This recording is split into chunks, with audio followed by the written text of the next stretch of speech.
నా పేరు మునికుమారి. నేను కోట ఐసిడిఎస్ ప్రాజెక్ట్ నందు సిడిపిఓగా పనిచేస్తున్నాను. నిన్న కోటలో ఉండే గురుకుల పాఠశాలలో పనిచేసే హౌస్ మేడము అలాగే ప్రిన్సిపల్ మేడము ఇద్దరు కూడా ఒక పాపని తీసుకొచ్చారు. నాగల సునీత తండ్రి నాగల పోలయ్య అనే బిడ్డని ఇక్కడికి తీసుకొచ్చారు. ఆ అమ్మాయి కోట ఎస్టీ గురుకుల పాఠశాల నందు 7th క్లాసు ఇప్పుడే పూర్తి చేసుకుని 23వ తేదీ ఇంటికి వెళ్ళిందంట. వెళ్ళిన తర్వాత ఆ రోజు రాత్రే వాళ్ళు పెళ్లి చేశారు అమ్మాయికి. ఆ అమ్మాయి ఏమో చిన్న అమ్మాయి 12 సంవత్సరాలు. అతను 30 ఏళ్ల అబ్బాయికి ఇచ్చి 30 ఏళ్ళు అతనికి ఇచ్చి బలవంతంగా పెళ్లి చేశారు.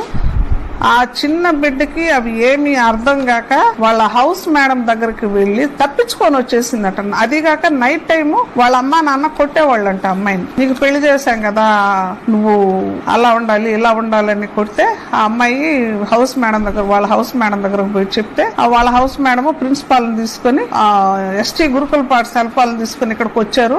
నేను కూడా క్యాంప్ లో ఉన్నాను. క్యాంప్ నుంచి వచ్చాను. తర్వాత అమ్మాయి రిటర్న్ గా రాసిచ్చింది. నేను ఆ అమ్మాయి భవిష్యత్తు దృష్టిలో పెట్టుకుని నేను నెల్లూరు బాల సదనంకి మా సూపర్వైజరు, మా అంగన్వాడీ టీచరు, మహిళా పోలీసు అందరూ కూడా తీసుకెళ్లి అక్కడ వదిలారు. ఈ సెలవులు కాబట్టి అక్కడ ఉంటుంది. సెలవులు అయిపోయినాక ఆ అమ్మాయి నేను కోటలో రెసిడెన్షియల్ స్కూల్లోనే చదువుకుంటాను అంటే ఇక్కడ తీసుకొచ్చి చదివించుకుంటాము. లేదు నేను అక్కడే చదువుకుంటాను అంటే అక్కడైనా చదివిస్తాము. తల్లిదండ్రులు వచ్చి మా బిడ్డ మాకు కావాలా అని అంటే మేము వాళ్ళ దగ్గర వ్రాతపూర్వకంగా తీసుకొని వాళ్ళ మానసిక పరిపక్వతకు వచ్చారా లేదా, వాళ్ళ మనసులో ఆ బిడ్డ మీద సదభిప్రాయంతో తీసుకెళ్తున్నారా అనేది కూడా మేము ఆలోచించి అప్పుడు బిడ్డని వాళ్ళ